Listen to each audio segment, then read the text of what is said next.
नमस्कार, मी सौ शारदा सुरेशराव बारई.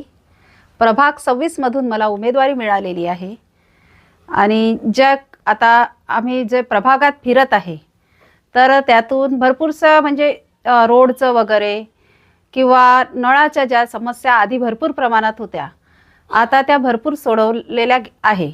आधी लोकांच्या घरासमोर ड्राम राहायचे, ते आता ड्राम मुक्त झालेले आहे, टँकर मुक्तच आम्ही केलेला आहे. नवीन नवीन अमृत योजना, त्यानंतर जो 1 तास नळ येत आहे तो भरपूर प्रमाणात वाढवण्याचा आम्ही नक्की प्रयत्न करू. तसेच रोड झालेले आहे. त्यानंतर आमच्या इकडे सिम्बॉसिस कॉलेज आलेलं आहे, पाण्याची टाकी बनलेली आहे, नरसी मुंजी स्कूल आलेली आहे आणि 300 बेडचं हॉस्पिटलसुद्धा आमच्या एरियात म्हणजे प्रभाग 26 मध्ये आता त्याचं काम सुरू आहे. प्रभाग 26 मध्ये मोठी समस्या डम्पिंग यार्डच्या दुर्गंधीची आहे. तुम्ही डम्पिंग यार्डच्या जवळच राहता, तर काय सांगाल की त्यावर सुद्धा तुम्ही उपाययोजना निर्बंध लावणार आहात का?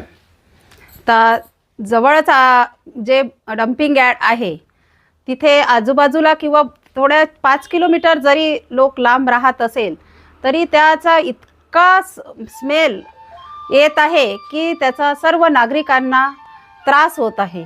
डम्पिंग यार्डचा इतका मोठा प्रश्न आहे की त्याची दुर्गंधी भरपूर लांबपर्यंत पोहोचत आहे आणि त्याचा तिथे जवळ राहतात त्या नागरिकांना तर भरपूर मोठ्या प्रमाणात त्रास होत आहे. पण आम्ही थोडं लांब जरी असलो तरी आमच्या घरापर्यंत ती दुर्गंधी येत आहे आणि त्यामुळे भरपूरसा आजार म्हणा किंवा काही हे समस्या निर्माण होत आहे.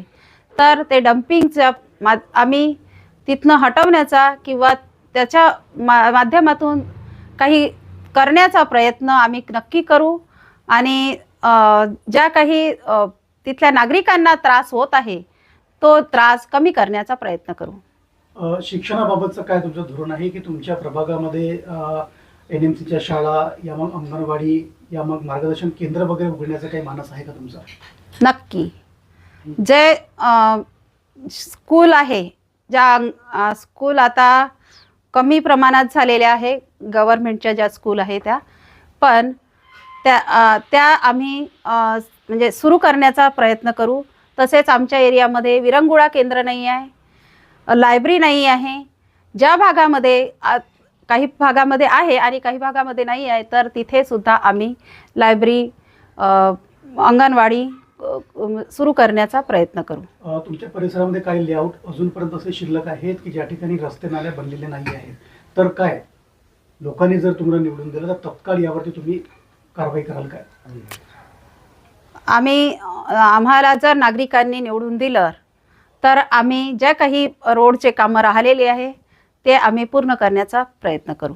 मला हेच सांगायचं आहे की प्रभाग 26 मध्ये धर्मपाल भाऊ मेश्राम आहे, बंटी भाऊ कुकडे आहे, सीमाताई ढोमणे आहे आणि मी स्वतः शारदा सुरेशराव बारई. आमचं जे कमळ चिन्ह आहे या कमळ चिन्हाचे बटन दाबून आम्हाला प्रचंड बहुमताने विजयी करून द्या.